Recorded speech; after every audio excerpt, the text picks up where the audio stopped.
이 새벽 우리에게 주신 하나님 말씀은 예레미야 31장 23절에서 40절까지의 말씀입니다. 예레미야서 31장 23절에서 40절까지입니다. 우리 하나님의 말씀을 다 함께 받들어 읽겠습니다. 만군의 여호와 이스라엘의 하나님께서 이와 같이 말씀하시니라. 내가 그 사로잡힌 자를 돌아오게 할 때에 그들이 유다 땅과 그 성읍들에서 다시 이 말을 쓰리니 곧 의로운 처소여 거룩한 산이여 여호와께서 내게 복 주시기를 원하노라 할 것이며 유다와 그 모든 성읍의 농부와 양떼를 인도하는 자가 거기에 함께 살리니 이는 내가 그 피곤한 심령을 상쾌하게 하며 모든 연약한 심령을 만족하게 하였음이라 하시기로 내가 깨어보니 내 잠이 달았더라. 여호와의 말씀이니라. 보라, 내가 사람의 씨와 짐승의 씨를 이스라엘 집과 유다 집에 뿌릴 날이 이르리니 깨어서 그들을 뿌리 뽑으며 무너뜨리며 전복하며 멸망시키며 괴롭게 하던 것과 같이 내가 깨어서 그들을 세우며 심으리라. 여호와의 말씀이니라. 그때 그들이 말하기를 다시는 아버지가 신 포도를 먹었으므로 아들들의 이가 시다 하지 아니하겠고 신 포도를 먹는 자마다 그의 이가 신 것 같이 누구나 자기의 죄악으로 말미암아 죽으리라. 여호와의 말씀이니라. 보라, 날이 이르리니 내가 이스라엘 집과 유다 집에 새 언약을 맺으리라. 이 언약은 내가 그들의 조상들의 손을 잡고 애굽 땅에서 인도하여 내던 날에 맺은 것과 같지 아니할 것은 내가 그들의 남편이 되었어도 그들이 내 언약을 깨뜨렸음이라. 여호와의 말씀이니라. 그러나 그날 후에 내가 이스라엘 집과 맺을 언약은 이러하니 곧 내가 나의 법을 그들의 속에 두며 그들의 마음에 기록하여 나는 그들의 하나님이 되고 그들은 내 백성이 될 것이라. 여호와의 말씀이니라. 그들이 다시는 각기 이웃과 형제를 가르쳐 이르기를 너는 여호와를 알라 하지 아니하리니 이는 작은 자로부터 큰 자까지 다 나를 알기 때문이라. 내가 그들의 악행을 사하고 다시는 그 죄를 기억하지 아니하리라. 여호와의 말씀이니라. 여호와께서 이와 같이 말씀하셨느니라. 그는 해를 낮에 비추셨고 달과 별들을 밤의 빛으로 정하였고 바다를 뒤흔들어 그 파도로 소리치게 하나니 그의 이름은 만군의 여호와니라. 내 앞에 패할진대 이스라엘 자손도 내 앞에서 끊어져 영원히 나라가 되지 못하리라. 여호와의 말씀이니라. 여호와께서 이와 같이 말씀하시니라. 위에 있는 하늘을 측량할 수 있으며 밑에 있는 땅의 기초를 탐지할 수 있다면 내가 이스라엘 자손이 행한 모든 일로 말미암아 그들을 다 버리리라. 여호와의 말씀이니라. 보라, 날이 이르리니 이 성은 하나넬 망대로부터 모퉁이 문에 이르기까지 여호와를 위하여 건축될 것이며 측량줄이 곧게 가렙 언덕 밑에 이르고 고아로 돌아 시체와 재의 모든 골짜기와 기드론 시내에 이르는 모든 고지 곧 동쪽 마문의 모퉁이에 이르기까지 여호와의 거룩한 곳이니라.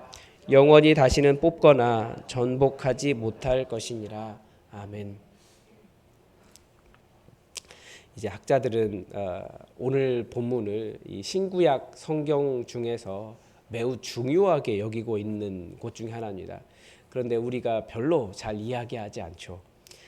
이야기하지 않는 이유는 일단 예레미야서가 이렇게 그렇게 인기 있는 본문이 아니기 때문에 그렇습니다. 그런데 굉장히 중요한 본문이에요. 보통 이스라엘을 남유다 북이스라엘로 이렇게 구분해서 갈라져 있다라고 이야기하죠. 마치 우리나라처럼 남북한이 나눠진 것과 비슷합니다. 남유다에는 2지파, 북이스라엘은 10지파가 있었습니다. 별칭으로 남유다는 유다라고 부르고 북이스라엘을 야곱 족속, 에브라임 이런 식으로 부릅니다. 그러니까 야곱과 관련돼서 부릅니다. 우리나라는 원래는 그렇지 않았지만 어쨌든 우리나라도 동서의 어떤 갈등이 있잖아요. 그것처럼 이렇게 북이스라엘과 남유다는 계속해서 그런 갈등 관계에 있었습니다.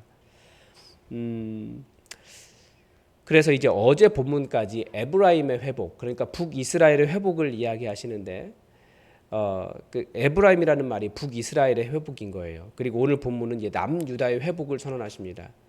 근데 하나님은 북이스라엘과 남유다 이렇게 회복을 선언하신 후에 어떤 원칙과 같은 것을 가르쳐 주시고 이제 회복된 이스라엘, 북이스라엘과 남유다의 집과 새 언약을 맺겠다라고 하십니다.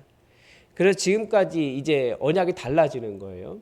성경에 여러 가지 언약이 나오죠. 아브라함에게 주신 언약도 있고 대표적인 것이 그 다윗에게 주신 언약도 있습니다. 다윗 언약, 아브라함 언약 그렇게 이야기하는데 가장 중요한 언약은 시내산 언약입니다. 이스라엘 백성들이 애굽에서 광야로 나와서 출애굽해서 맨 처음 맺은 언약이 시내산 언약인데 그 애굽에서 나온 이스라엘 사람들이 그 성경에 보면 허다한 잡족이라고 되어 있어요. 아브람 그 이스라엘 자손뿐만 아니라 허다한 잡족이 다 나와서 장정만 남자만 60만 명이 나왔는데 여자를 더하면 한 120만 되겠죠. 아이들까지 하면 엄청난 민족이 나왔는데 그 사람들이 다 하나님의 백성으로서 변화된 순간이 시내산 언약인 거예요. 이제 너희가 내 명령을 지켜라. 그럴 때 그 사람들이 아멘 하면서 하나님의 백성이 된 것입니다. 그러니까 순수한 혈통이 아니라 언약 백성인 거죠. 그게 시내산 언약의 의미입니다. 그래서 이제 오늘은 이제 그 새로운 언약에 대한 이야기를 하죠. 먼저 유다의 회복을 보면 유다의 회복의 핵심은 예루살렘 성의 회복입니다. 그 높은 산, 그 예루살렘 성의 회복은 성전의 회복과 연결되어 있습니다. 그래서 23절에서 다시 물을 말 의로운 처소여 거룩한 산이여 여호와께서 내게 복 주시기를 원하노라 라고 하는 말씀은 이 예루살렘 성과 성전의 회복을 의미합니다. 그러면서 그 유다의 회복, 남유다의 회복은 이 다 성전과 관련이 있는 거예요. 성전이 회복될 때, 예루살렘 성이 회복될 때 그 유다와 그의 모든 성읍의 농부와 양떼를 인도하는 농부들이 거기서 살게 될 것이다. 이제 그런 말씀을 하시는 겁니다. 그러니까 우리가 회복을 단순히 나의 삶의 회복이라고만 생각할 수 있지만 사실 이 교회와 복음에 대한 회복이 그 은혜에 대한 회복이 일어나지 않으면 사실 온전한 회복이라고 말하기는 굉장히 어려운 거죠. 그냥 겉에 보기에 사람 살만하고 뭐 모든 것이 주어지고 다 괜찮다라고 말하지만 메마르게 돼요. 사람들이 메마르잖아요. 마음이 메말라요. 심령이 메말라요. 그래서 예레미야는 계속해서 어떤 땅도 회복되고 먹을 것도 회복되고 사람들도 회복되고 도시도 회복되지만 꼭 심령의 회복을 이야기합니다. 근데 그 중에서 그 심령 회복 중에 가장 중요한 게 예루살렘 성전의 회복이라는 거예요. 그래서 우리가 회복을 위해서 기도할 때 누군가가 회복되기를 원합니다라고 이야기할 때 단지 그 사람이 직장이 잡히고 뭐 결혼을 하고 뭐 삶의 문제가 해결되고 사업이 잘 되고 이것만이 회복이 아니라 그것을 넘어서 그 사람 안에 예수 그리스도를 믿는 복음의 회복, 말씀이 들리고 교회라고 하는 공동체가 세워지는 그런 은혜의 회복을 같이 기도해 주셔야 된다라는 겁니다. 그런데 이런 하나님의 회복을 듣고 난 다음에 26절에서 예레미야가 잠에서 깨었다. 그런데 너무나 그 꿈이 달콤했다라고 이야기합니다. 그러니까 그 25절까지죠. 잠깐만요. 네. 25절까지는 하나님의 말씀이고 26절은 이것을 그 앞에 본문 하나님께서 천국 만들어 주시고 그리고 유다의 회복, 성전의 회복 이거 듣고 나니까 잠에서 딱 깬 너무나 황홀하고 달콤했다라고 내 잠이 달았더라라고 말합니다. 그러니까 아마 이 예레미야의 소원 평생 그 이스라엘의 멸망을 남유다의 멸망을 예언해온 선지자로서 하나님께서 이렇게 회복하시겠다라고 하시는 것을 들으니까 얼마나 행복했겠습니까? 이게 진짜 선지자의 소원입니다. 하나님께서 깨어진 민족을 회복하시는 것을 보면서 만족하는 겁니다. 하나님의 회복이 가장 행복한 거죠. 여러분의 행복은 무엇입니까? 우리가 이런 마음이 있었으면 좋겠어요. 떠나간 성도들의 예배의 자리가 회복되고 함께 공동체를 이루는 것이 여러분의 행복이기를 바랍니다. 사람마다 사람의 회복이 그 하나님의 일을 꿈꾸는 행복이 되기를 바랍니다. 제가 요즘 계속 청년들 이야기하는데 청년들을 보니까 그래요. 청년들도 그 회복을 꿈꾸면서 오고 있더라고요. 어쩌면 이 시대의 청년들은 저의 때보다 여러분의 때보다 더 어려움이 큰 것 같아요. 더 치열하게 경쟁해야 하고 집을 구하는 것이 너무나 어렵고 기존 세대가 너무나 잔인해서 세상에 막 나온 아이들의 에너지와 그 한 줌밖에 되지 않는 재산을 다 빼앗아 가더라고요. 전세 사기 사건의 몇 프로인가요? 그게 다 청년들에게 집중돼 있잖아요. 사회에 나온 초년생들, 법을 잘 알지 못하는 그 아이들의 돈들을 빼앗아 가고 있는 거예요. 그래서 청년들이 자살하는 거예요. 이제 세상이 이렇다는 것을 깨닫고 난 다음에 정말 회복이 필요한 시대죠.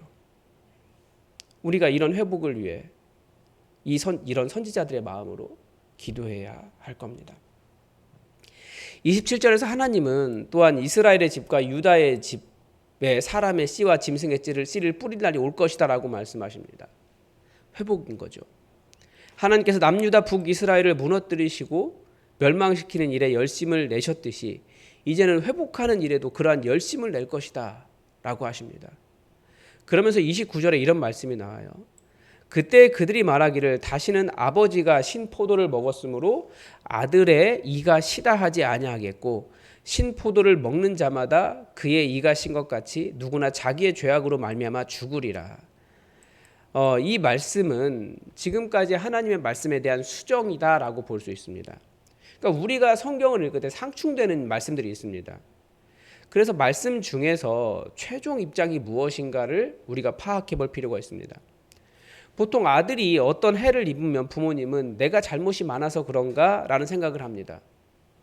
그래서 예수님 시대에도 예수님 태어날 때부터 앞을 보지 못하는 사람에 있었는데 사람 다 묻잖아요. 이게 부모의 죄입니까? 그 사람의 죄입니까? 죄 때문에 그렇다고 생각하는 거예요. 이스라엘이 심판을 받은 것도 어떻게 보면 그 선조들의 모든 죄악이 쌓인 결과라 이렇게 볼 수 있습니다. 그러나 하나님은 이제 그 아버지의 잘못이 자녀에게 이어지지 않고 사람은 자기의 잘못 때문에 벌을 받게 될 것이다 라는 말씀을 하십니다. 이 말씀을 회복의 관점에서 읽으면 또 다른 해석이 가능합니다. 그 바벨론의 포로로 끌려간 사람들과 그 자손들의 마음에는 일종의 괴로움이 있었습니다. 우리가 심판받은 자들이다. 그런 괴로움이에요. 하나님의 심판을 받아 끌려왔고 내 자녀는 심판받은 자의 자녀이기 때문에 정죄당하고 고난당하는 것이 당연하다라고 하는 그런 자기 스스로를 학대하는 그런 마음이 있었다라는 거예요. 그러나 이 말씀은 이제 부모의 죄에 대한 형벌이 자녀에게 전달되지 않으니 포로로 끌려간 사람들, 특별히 70년이 지나서 그들의 자녀들은 허물이 없다라고 하는 선언과 같습니다. 그러니까 더 이상 선조들의 죄에 대한 연대 책임을 질 필요가 없다라는 거죠. 따라서 바벨론 포로기를 겪은 자녀들은 그런 마음의 괴로움이 없이 본토로 귀환할 수 있었다라는 거죠. 그래서 우리가 사람을 대할 때도 그 사람의 부모나 연관된 관계로 연결하여 판단하는 경우가 많이 있습니다. 특히 교회 지도자들일수록 그런 부담을 많이 느껴요. 자녀들을 바라볼 때 그 자녀들은 원래 순수해요. 청개구리 같고 원래 어디로 튈지 몰라요.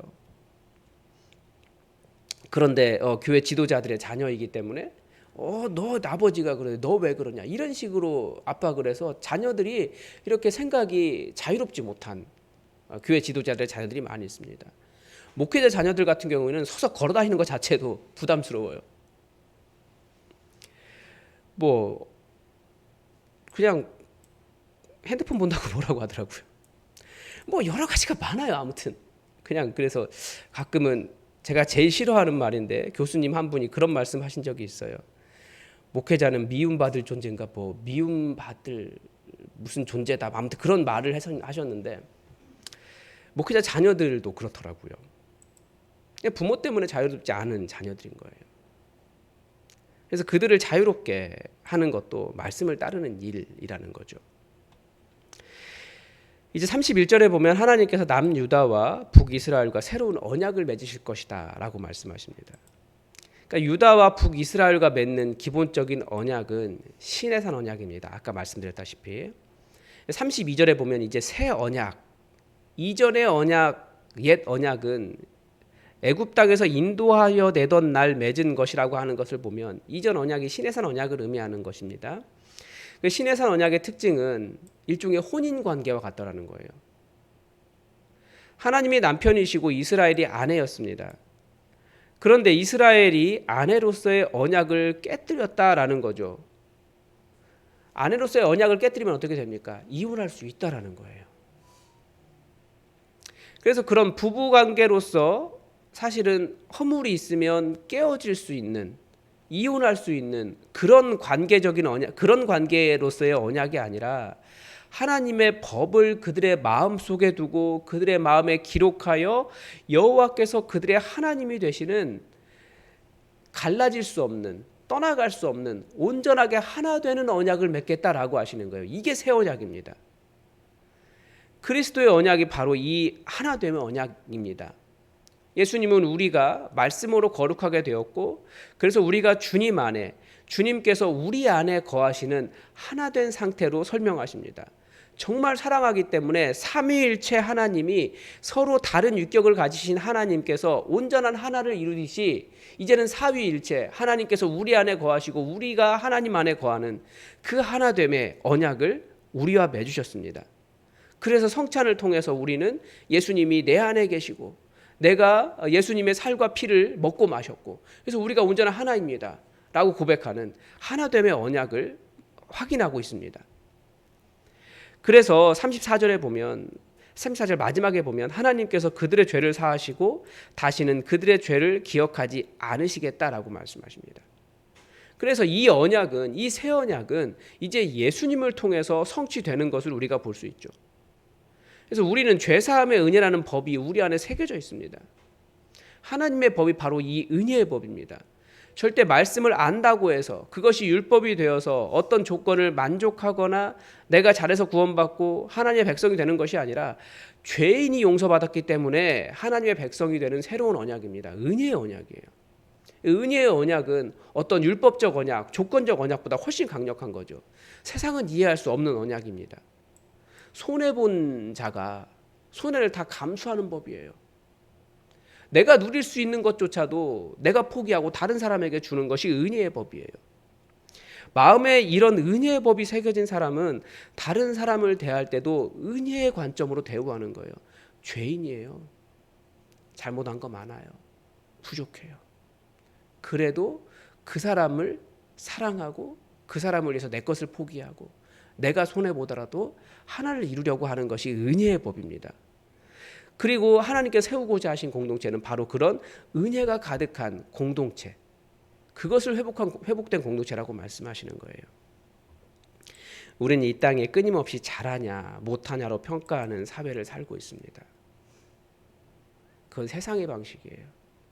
우리는 세상이 교회로 들어왔다라고 말하면서 뭐 여러 가지 기준들을 이야기하지만 이 은혜의 법이 아니라 그런 조건 내에 따르는 법, 그것이 세상에, 그것이 교회 안에 들어올 때 그게 진짜 세상이 들어온 거예요. 그래서 그런 방식이 그런 그 하나님의 은혜의 법칙이 아니라 율법적 사고가 지배하는 것, 이게 세상이 교회에 들어온 것입니다.